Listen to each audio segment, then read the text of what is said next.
মারে ফটোতে শুধু দেখ, তোর মা না অন্য কোনো নায়িকের আবার একটা ব্যাপার আছে বাবা, শুধু দেখ।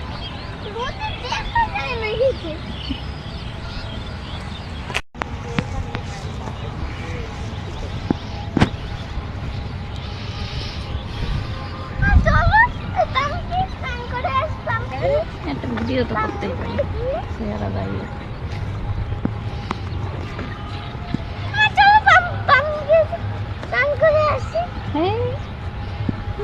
পাম দিয়ে স্নান করবে। এই মনে আছে মাঠে করেছিলাম না আমরা তোদের ওই বাড়ির পেছনে?